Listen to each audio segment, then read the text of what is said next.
चंदन से महकी जीवन फुलवारी है। आपकी शिक्षाएं बाबा हमको लगती प्यारी है, लगती प्यारी है। ज्ञान के चंदन से महकी जीवन फुलवारी है।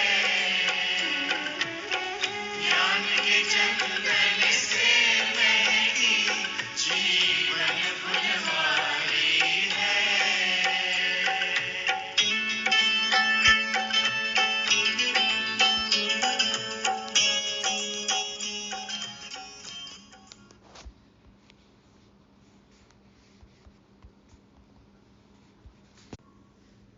ओम शांति।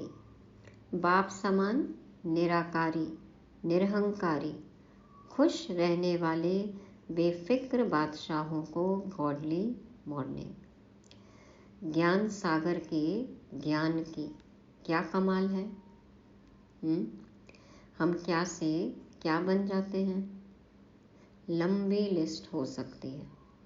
बाबा आज कहते कि हम ज्ञान परियां बन जाते हैं और फिर बाबा को हम क्या इनाम देते हैं।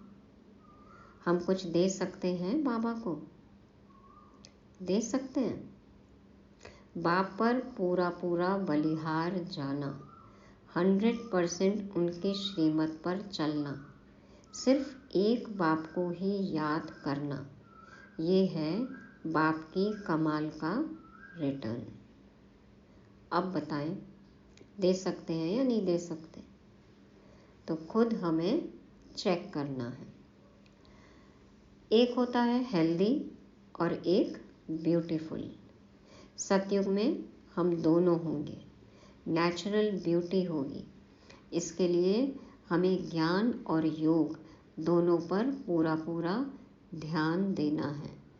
बाबा हमें बेहद के शिवालय के लायक बना रहे हैं, तो सदा बाप की गोद में ही पलना है, खेलना है। आज है 2023 के फरवरी मास का अंतिम दिवस। सुनते हैं शिव वाणी। मीठे बच्चे, बाप के ज्ञान की कमाल है जो तुम इस ज्ञान और योग बल से बिल्कुल पवित्र बन जाते हो। बाप आए हैं तुम्हें ज्ञान से ज्ञान परी बनाने। 2500 साल से हम अपवित्र बन पड़े थे, पतित थे। बाबा आकर हमें ज्ञान देते हैं, योग सिखलाते हैं। तो बाबा के ज्ञान की कमाल है कि जिससे हम ज्ञान परी बन जाते हैं, पवित्र बन जाते हैं, असुर से सुर बन जाते हैं, माना असुर से देवता बन जाते हैं। तो ऐसे ज्ञान परी बनाने वाले बाप को बहुत बहुत शुक्रिया। बाप की कमाल के लिए बहुत बहुत धन्यवाद। प्रश्न है आज का, बाप की कमाल पर बच्चे बाप को इन एडवांस कौन सा इनाम देते हैं? शुक्रिया धन्यवाद तो हम करते हैं, लेकिन बाबा को इनाम चाहिए। क्या इनाम दे सकते हैं? उत्तर में बाबा कहते, बाप पर बलि चढ़ना ही उन्हें इन एडवांस इनाम देना है। पहले खुद बलिहार जाना है, तभी हम बहुत सुंदर ज्ञान परी बन सकते हैं। तो बाबा कहते हैं बाप पर बलि चढ़ना ही उन्हें इन एडवांस इनाम देना है। ऐसे नहीं, बाबा पहले ब्यूटीफुल बनाए फिर बलिहार जाएंगे। अभी पूरा बलि चढ़ना है। जो पूरा सरेंडर हो जाते हैं, जो पूरे निश्चय बुद्धि हैं, उन्हीं की विजय होगी। वही बहुत सुंदर ब्यूटीफुल ज्ञान परी बनेंगे। शरीर निर्वाह करते, बाल बच्चों को संभालते, श्रीमत पर चलना ही बलिहार जाना है। बलिहार जाने का मतलब कि सब कुछ करते हुए शरीर निर्वाह करना है, बाल बच्चों को, गृहस्थी को, सबको संभालना है, श्रीमत पर चलना है। ये है बलिहार जाना। इस पुरानी दुनिया में तो ठिक्कर ठोबर हैं, इनसे बुद्धि योग निकाल, बाप और नई दुनिया को याद करना है। यहाँ पे क्या है, जो भी चीज़ें हैं उसकी कोई भी वैल्यू नहीं है, सब ठिक्कर ठोबर बराबर है। तो बाबा कहते हैं उससे बुद्धि योग निकालना है, बाप और नई दुनिया को अब याद करना है। गीत बजाओ।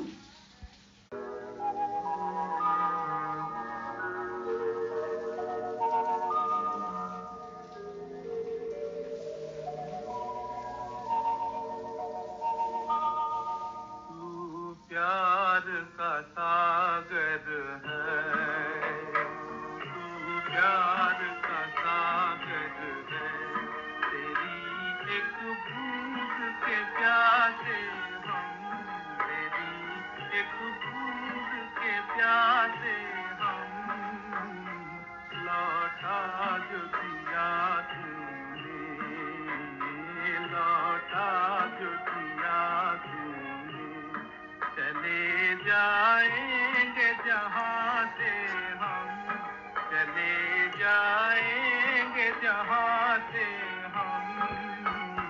तू प्यार का सागर है, तू प्यार का सागर है, तेरी एक बूंद के प्यासे हम, तेरी एक बूंद के प्यासे हम, तू प्यार का सागर है।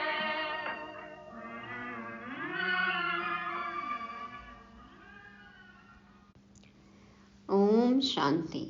बच्चे जानते हैं कि बाप सम्मुख बैठे हैं और जो दूर बैठे हैं सभी के प्रति कहते हैं, सुनना तो उन्हों को भी है। बाबा तो सब बच्चों के लिए मुरली चलाते हैं। बच्चे जानते हैं कि बाप ज्ञान सागर है, तो जरूर उनमें ज्ञान होगा ना। जैसे सन्यासी विद्वान हैं तो वह समझते हैं हम विद्वान हैं। बच्चे जानते हैं परम पिता परमात्मा माता पिता के सम्मुख बैठे हैं, वह ज्ञान सागर है। ज्ञान से सद्गति होती है। उस ज्ञान सागर से जैसे कि लोटा भर लेते हैं। तेरी एक बूंद के प्यासे हम, तो एक बूंद चाहिए हमें, एक लोटा चाहिए, संतुष्ट हो जाएंगे हम। हमें तो ज्ञान सागर में डूब जाना है, डुबकी लगाना है ना। तो उस ज्ञान सागर से जैसे कि लोटा भर लेते हैं। सागर तो सदैव भरपूर है ना।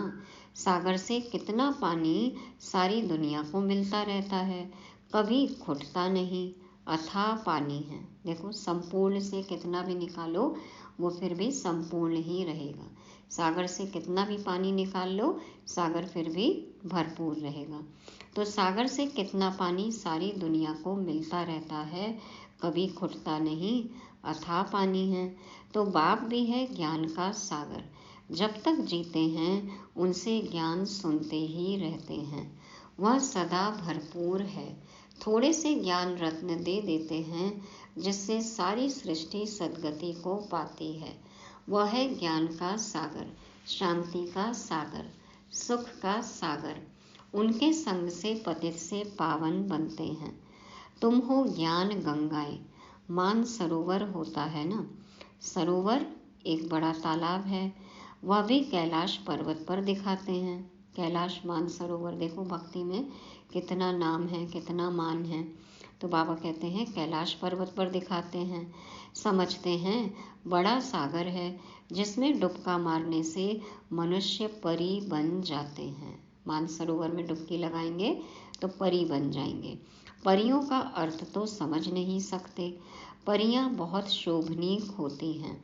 अब तुम बच्चे जानते हो, बाप हमको यह ज्ञान स्नान कराए ऐसा सुंदर शोभनीक ज्ञान परी बनाते हैं। माना पवित्र देवता हम बन जाते हैं ज्ञान सागर में स्नान करके।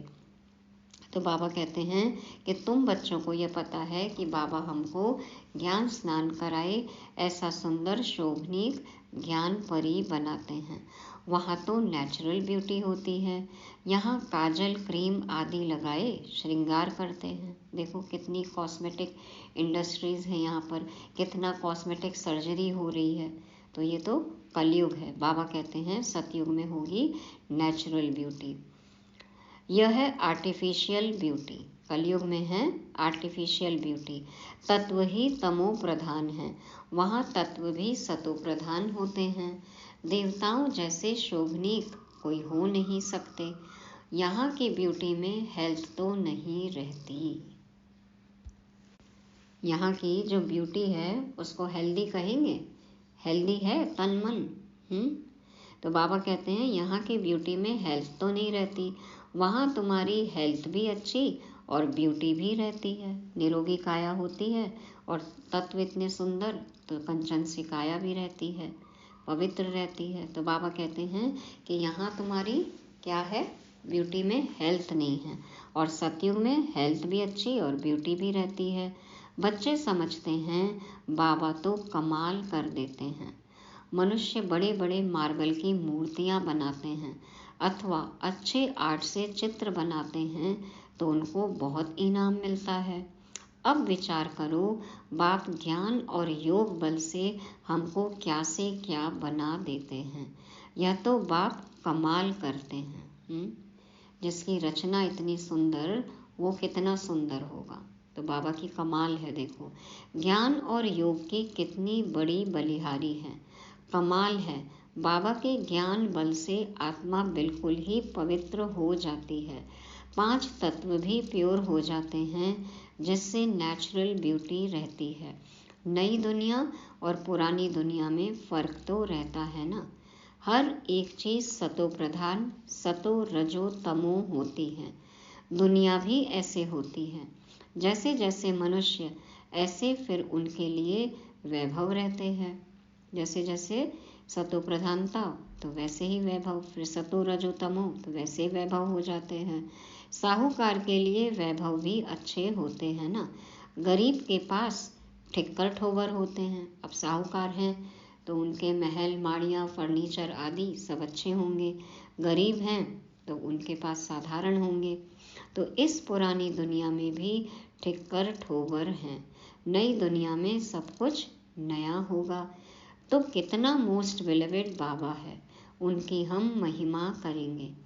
बाबा खुद तो नहीं कहेंगे मैं कितना मोस्ट बिलीवेड हूँ। बच्चे बाबा की महिमा करते हैं।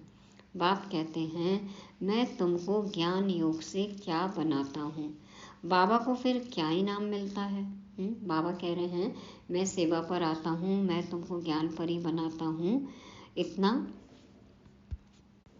बड़ा कार्य करते हैं बाबा धरती पर आकर, तो उनको क्या इनाम मिलना चाहिए?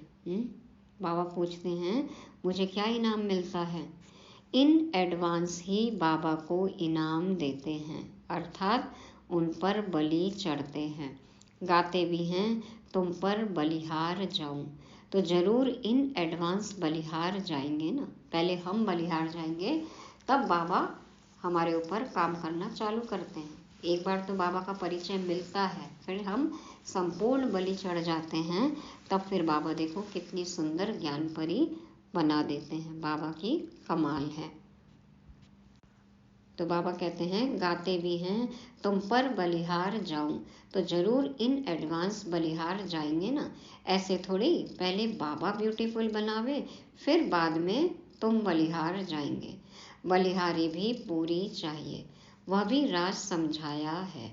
ऐसे नहीं कि सभी बाबा के पास ले आकर बैठ जाना है। ऐसे नहीं कि सब कुछ अपना लेकर घर गृहस्थी और बाबा के पास बैठ गए। नहीं, बाबा कहते हैं मन बुद्धि से सरेंडर हो, है ना।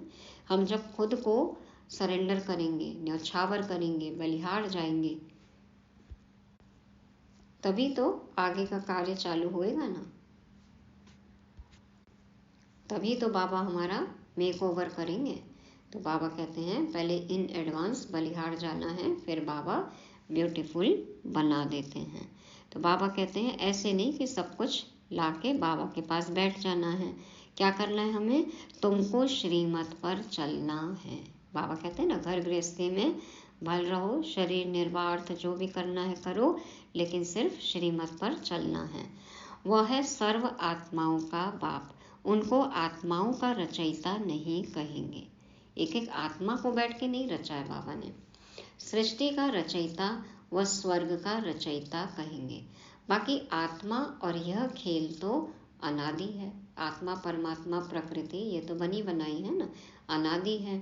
परंतु इस समय पुरानी दुनिया को नया बनाते हैं, चेंज करते हैं। शरीर तो विनाशी है। बाबा अब हमारी आयु कितनी बढ़ाते हैं, कितनी आयु बढ़ा देते हैं बाबा। बेहद की आयु बन जाती है। वहाँ एवरेज 150 वर्ष आयु रहती है। यहाँ तो कोई की 1 वर्ष भी आयु रहती है। देखो, जन्म लेते ही शरीर छोड़ देते हैं। कई बार तो सांस चलती ही नहीं है, वैसे ही निकलते हैं बच्चे गर्भ से। तो बाबा कहते हैं कि वहाँ तो 150 वर्ष की गारंटी है। यहाँ पे तो 1 वर्ष ही आयु कभी कभी रहती है, कोई की 1 मास भी नहीं चलती। जन्मा और मरा, वहाँ ऐसे नहीं होता। सबकी आयु बड़ी रहती है, दीर्घायु होंगे और निरोगी काया होगी और सुंदर तो होंगे ही होंगे। तो बाबा कहते हैं सबकी आयु बड़ी रहती है। कायदे अनुसार जल्दी से बर्तन टूट नहीं सकता।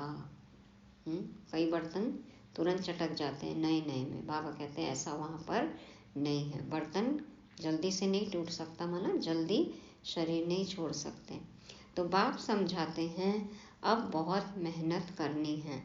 तुम शिव शक्ति से ना बाप के मददगार हो। तुम समझते हो इस समय रावण राज्य है, सब विकारी हैं। उन विकारियों से सन्यासी अलग हो जाते हैं, फिर सृष्टि रची नहीं जाती। सन्यासी सन्यास सृष्टि ही रचेंगे, अर्थात मुख से आप समान सन्यासी बनाएंगे। उनको वंशावली नहीं कहेंगे।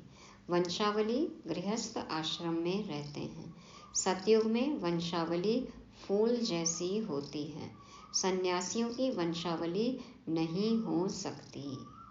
जो गृहस्थी होंगे, प्रवृत्ति में होंगे, वंशावली तो उन्हीं की कही जाएगी ना। तो बाबा कहते हैं सन्यासियों की वंशावली नहीं हो सकती, लिमिटेड है। और यह तो अनलिमिटेड है ना। गृहस्थ आश्रम कहते हैं। वास्तव में आश्रम तो बहुत ऊंचा ठहरा, माना गृहस्थी में रहते हुए भी पवित्रता जहाँ हो उसको आश्रम कहा जाता है। तो आश्रम पवित्र होता है। विकारी गृहस्थ को आश्रम नहीं कह सकते। बाप पवित्र गृहस्थ आश्रम धर्मी बनाते हैं। माया रावण अधर्मी बना देती है। इसलिए देखो अब कहा जाता है गृहस्थ धर्म, और पहले कहा जाता था गृहस्थ आश्रम। तो अब तो अधर्मी खैर हो गए हैं। मनुष्य अधर्मी बन पड़े हैं। धर्मी अधर्मी मनुष्य को ही कहेंगे, जानवर को थोड़ी कहेंगे। तो बाप आकर धर्मी बनाते हैं, माया अधर्मी बना देती है। धर्म माना धारयति इति धर्म। जब दिव्य गुणों की धारणा है माना धर्मी है।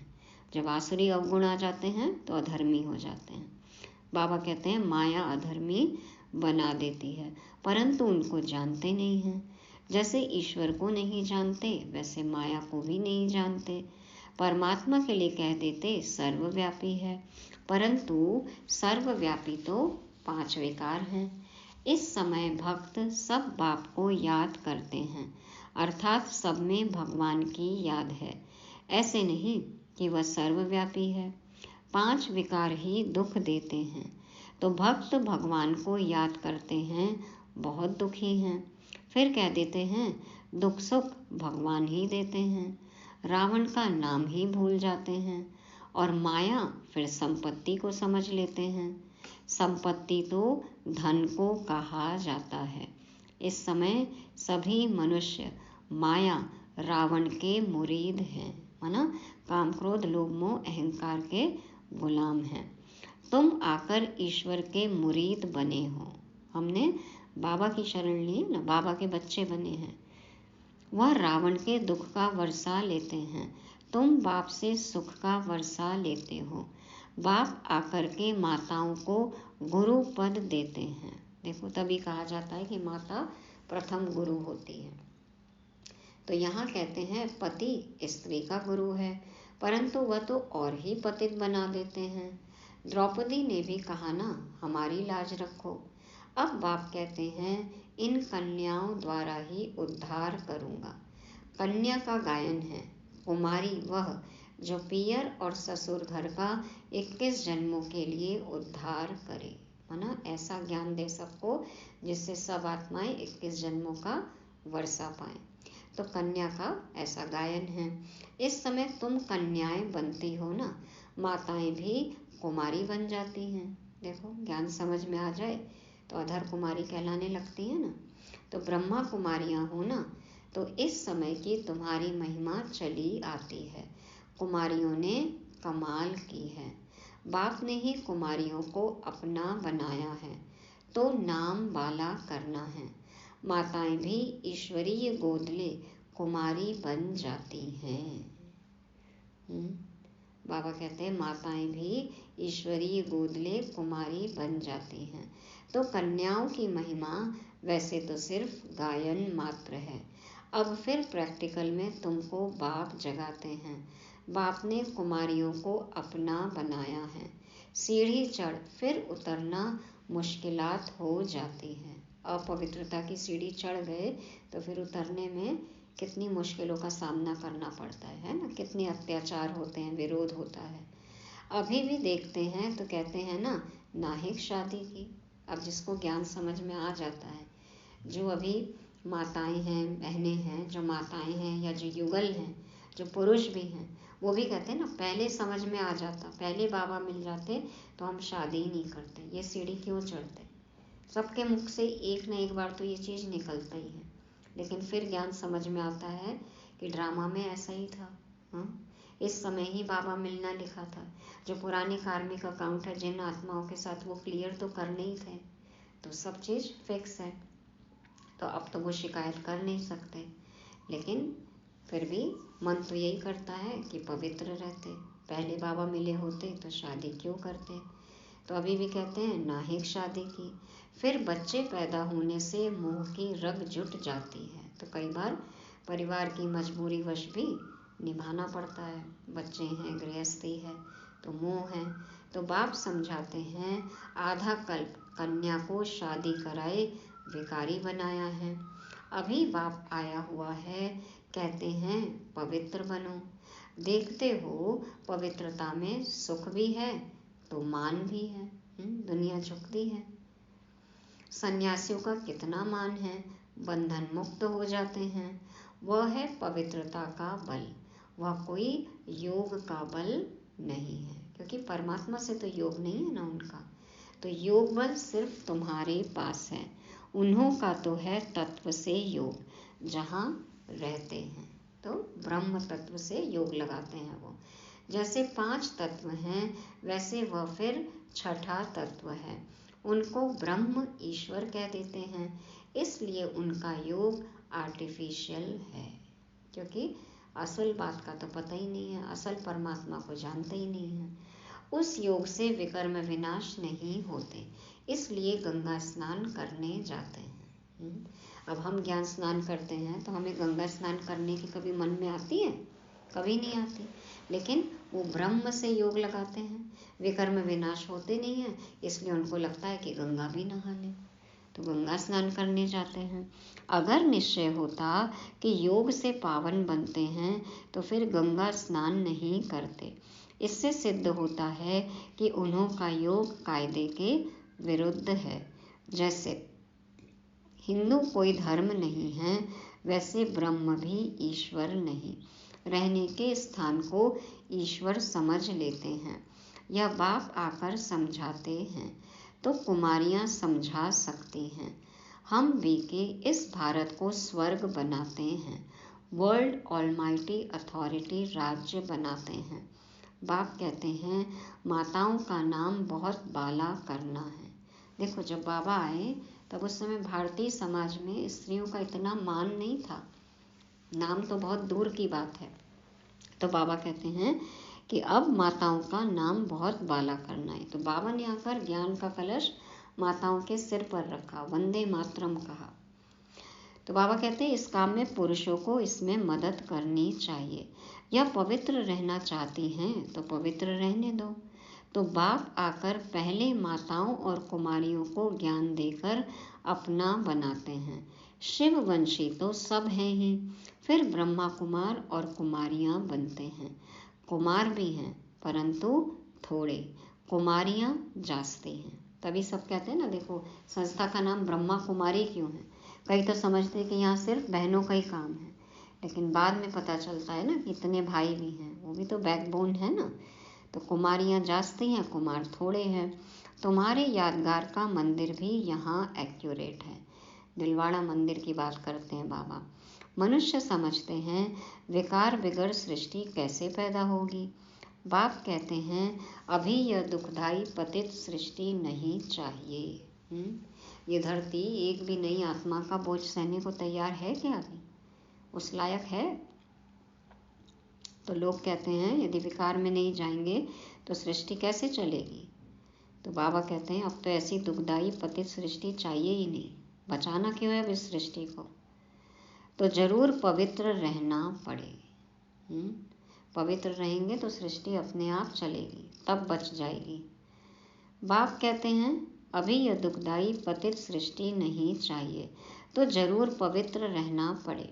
गवर्नमेंट भी कहती है पैदाइश कम हो, क्योंकि वह समझते हैं इतना अन्न कहाँ से आएगा। अब तो रिसोर्सेज भी नहीं बचे हैं ना। वह पवित्रता की बात नहीं समझते। तुम जानते हो अभी शिवालय स्थापन होता है, बेहद की दुनिया शिवालय बन जाती है।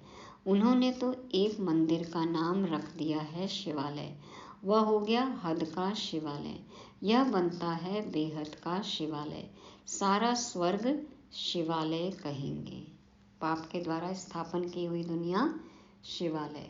परम धाम जहाँ बाबा रहते हैं वो शिवालय, जहाँ आते हैं बाबा मधुबन में वो शिवालय, बाबा के मंदिर जहाँ हैं वो शिवालय, ब्रह्मा तन वो शिवालय, बाबा के सेंटर्स वो शिवालय, और हमारा मन मन में है ना बाबा, तो हमारा मन भी शिवालय। तो बाबा कहते हैं सारा स्वर्ग शिवालय। शिव ने देवी देवताओं की रचना की है, उनके मंदिर बने हुए हैं, वह है चैतन्य शिवालय।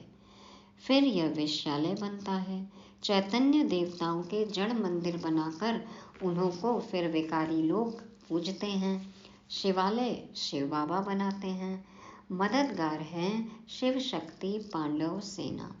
मेजॉरिटी शक्तियों की होने कारण उन्हों का नाम बाला हुआ है। कन्याएं जास्ती हैं। शिव बाबा तुम्हें अपना बनाते हैं। श्री कृष्ण तो छोटा प्रिंस था, वह कैसे अपना बनाएगा। वह तो खुद ही स्वयंवर कर महाराजा बनते हैं। तो यहाँ शिव बाबा कंसपुरी से निकाल तुमको श्री कृष्णपुरी सतयुग में ले चलते हैं। यह है कंसपुरी। अब सारी दुनिया है एक तरफ और तुम थोड़ी बच्चियां हो दूसरे तरफ। आधा कल्प मनुष्यों ने उल्टा समझाया है, बाप ने आकर सुल्टा समझाया है। सीधा सीधा समझाया, सही सही समझाया। आगे कंट्रास्ट का बहुत अच्छा किताब था। बाबा ने ज्ञान मार्ग और भक्ति मार्ग का कंट्रास्ट क्या है ये बताया था, तो बहुत अच्छी किताब है। अभी तो पॉइंट भी और अच्छी निकल रही है, जैसे जैसे मुरलियाँ चली और पॉइंट्स और टॉपिक मिलते गए। बाप कहते हैं दिन प्रतिदिन तुमको बहुत गुह्य बातें सुनाता हूँ। सब ज्ञान इकट्ठा तो नहीं देंगे, पहले हल्का सुनाते थे, दिन प्रतिदिन गुह्य होता जाता है, एक साथ तो पचेगा भी नहीं ना। तो सब बातें, सारी गुह्य बातें एक समय कैसे सुनाऊंगा। जो कुछ समझाते वही कल्प पहले भी समझाया था, इसमें कोई संशय की बात नहीं। ऐसे नहीं कि आगे तो बाबा ऐसे कहते थे, ऐसे नहीं। बाबा कहते कल पहले भी इसी तरह समझाया। ये नहीं सोचो कि पहले बाबा ने ऐसा कहा और अब ऐसा कह रहे हैं, तो अभी फिर ऐसे कहते हैं, आगे तो बाबा ऐसे कहते थे। ऐसे नहीं सोचो, संशय की कोई बात नहीं। अरे पहले तो पहला क्लास था, अर्जुन बहुत पॉइंट्स हैं जो और निकलती रहेंगी। पहले नर्सरी, फिर आगे होएगा ना धीरे धीरे, फिर बड़ा क्लास, फिर उसके बाद में PhD होती है। तो बाबा कहते हैं कि आगे तो और भी पॉइंट्स निकलेंगे। जब तक जिएंगे बाबा सुनाते रहेंगे। बाबा ने कुछ गुह्य राज सुनाया तो फिर बताएंगे। ब्रह्मा बाबा भी कह रहे हैं कि बाबा ने कुछ और बात बताई तो और सुना देंगे। बाबा डायरेक्ट भी सुनाते हैं। अभी हम पढ़ रहे हैं, उन शास्त्रवादियों को भी शास्त्र कंठ रहते हैं। अब 18 अध्याय तो है नहीं, यह तो ज्ञान सागर है, सुनाते ही रहते हैं।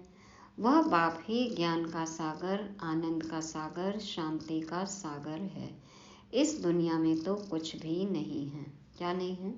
और सब समझते हैं कि इस दुनिया में अभी स्वर्ग है। बाबा कहते हैं न प्यार है न सार है। बाबा जैसा प्यार मिलेगा? असली प्यार है? क्या हो रहा है अभी कलयुग में? क्या परिभाषा हो गई है प्यार की? तो बाबा कहते हैं न प्यार है न सार है, वह तो सब बातों का सागर ही सागर है। सबको अपना अपना अनुभव है कि इस दुनिया में अभी क्या है और बाप के बनने के बाद हमें क्या मिला। अभी मुरली में था ना, संडे की मुरली, बाबा के बनने के बाद में संसार ही नया, संस्कार ही बदल गए, सब कुछ नया। तो बाबा कहते हैं कि बाबा तो सब बातों का सागर ही सागर है। मनुष्य कहते हैं वह सर्वव्यापी है, हम भी वही हैं, लेकिन उनकी तो महिमा बड़ी ज़बरदस्त है। बिंदी हम भी, बिंदी वो भी, लेकिन उनकी महिमा बड़ी ज़बरदस्त है। सभी भक्त साधु आदि उनको याद करते हैं। दुखी हैं तब तो कहते हैं वापस निर्वाण धाम में जाएं। सो तो जब निर्वाण धाम का मालिक आए तब ही ले जाए, क्योंकि किसी और को रास्ता पता ही नहीं है। स्वर्ग की सौगात बच्चों के लिए बाप ले आते हैं, खुद स्वर्ग का मालिक नहीं बनते हैं। बाप देते हैं स्वर्ग की सौगात, फिर रावण आकर दुख देते हैं। दुख को सौगात नहीं कहेंगे। स्वर्ग के सौगात की चाबी दी है, किसके पास है चाबी? स्वर्ग का गेट खोलने की चाबी किसके पास है? बाबा कहते कन्याओं को। स्वर्ग के सौगात की चाबी दी है कन्याओं को। कन्याएं भारत को स्वर्ग बनाती हैं। कन्याएं अपने मित्र संबंधियों को भी समझा सकती हैं, हमने पारलौकिक माता पिता की गोद ली है। कौन से माता पिता हमें मिल गए? पारलौकिक। अब हम उनकी गोद में पल रहे हैं, खेल रहे हैं। तो ये बात सबको समझानी है। अच्छा, मीठे मीठे सिके लदे बच्चों प्रति माता पिता बाप दादा का याद प्यार और गुड मॉर्निंग। रूहानी बाप की रूहानी बच्चों को नमस्ते। हम रूहानी बच्चों की रूहानी बाप दादा को याद प्यार, गुड मॉर्निंग और नमस्ते। शुक्रिया बाबा, शुक्रिया। धारणा के लिए मुख्य सार, पहला पॉइंट है गृहस्थ को आश्रम अर्थात पवित्र बनाना है। पवित्रता में ही बल है, पवित्रता का ही मान है, इसलिए योग बल और पवित्रता का बल जमा करना है। दूसरा, मोस्ट बिलीवेड एक बाबा है, उस पर पूरा पूरा बलि चढ़ पुरानी दुनिया से बुद्धि निकाल देनी है। वरदान है रूहानी आकर्षण द्वारा सेवा और सेवा केंद्र को चढ़ती कला में ले जाने वाले योगी तू आत्मा भव। रूहानी आकर्षण द्वारा सेवा और सेवा केंद्र को चढ़ती कला में ले जाने वाले योगी तू आत्मा भव। बाप दादा समझाते हैं जो योगी तू आत्माएं रूहानियत में रहती हैं, उनकी रूहानी आकर्षण सेवा और सेवा केंद्र को स्वतः चढ़ती कला में ले जाती है। योग युक्त हो रूहानियत से आत्माओं का आह्वान करने से जिज्ञासु स्वतः बढ़ते हैं। इसके लिए मन सदा हल्का रखो, किसी भी प्रकार का बोझ नहीं रहे। दिल साफ मुराद हासिल करते रहो तो प्राप्तियां आपके सामने स्वतः आएंगी। अधिकार ही आप लोगों का है। बाबा कह रहे हैं सर्व प्राप्तियों पर, बाबा के सर्व खजाने पर किसका अधिकार है? हम बच्चों का है। लेकिन वो प्राप्तियां हमारे सामने कैसे आएंगी? जब हमारा दिल साफ होगा, दिल में कोई भी बोझ नहीं हो, मन सदा हल्का रहे। और जब हल्के मन से हम योग करेंगे, बाबा से जुड़े रहेंगे, तो रूहानी आकर्षण हमारे में बढ़ेगा। और जैसे जैसे रूहानी आकर्षण बढ़ेगा, सेवा तो बढ़ेगी ही बढ़ेगी और भी आत्माएं आकर्षित होंगी। तो बाबा कहते हैं सेवा और सेवा केंद्र दोनों को चढ़ती कला में ले जाने के लिए हमें योगी तो आत्मा बनना है। स्लोगन है, परमात्म ज्ञानी वह है जो सर्व बंधनों एवं आकर्षणों से मुक्त है। परमात्म ज्ञानी वह है जो सर्व बंधनों और आकर्षणों से मुक्त है। परमात्मा को जानना, परमात्मा के द्वारा दिए हुए ज्ञान का स्वरूप बनना, माना अपने आप ही हम सर्व बंधनों से आकर्षणों से मुक्त हो जाएंगे। आज की मुरली को रिवाइज करने के लिए पॉइंट्स हैं। ज्ञान परी, पहला है ज्ञान परी। बाबा हमें क्या से क्या बना रहे हैं, ज्ञान और योग बल से हम ज्ञान परी बन जाते हैं। ये है बाबा की कमाल। दूसरा पॉइंट है बलिहार, लेकिन उसके लिए पहले हमें बाबा पर संपूर्ण बलिहार जाना है। तीसरा, जब हम बलिहार जाएंगे तो हम जाएंगे बेहद के शिवालय में, तो बेहद के शिवालय को याद करना है। चौथा, रूहानी आकर्षण, योग से स्वयं में रूहानी आकर्षण पैदा करना है। और पांचवा है बंधन मुक्त। जब हम ज्ञान को अच्छी तरह समझ लेंगे तो हम बंधन मुक्त बन जाएंगे। ओम शांति।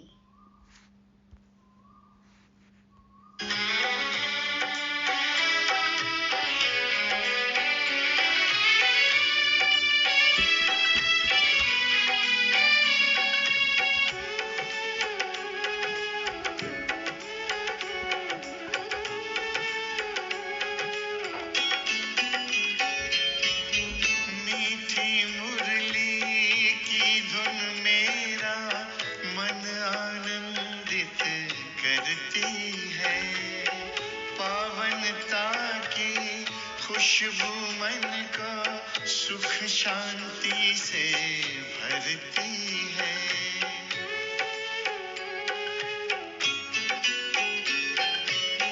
मीठी मुरली की धुन मेरा मन आनंदित करती है। पावनता की खुशबू मन को सुख शांति से भरती है।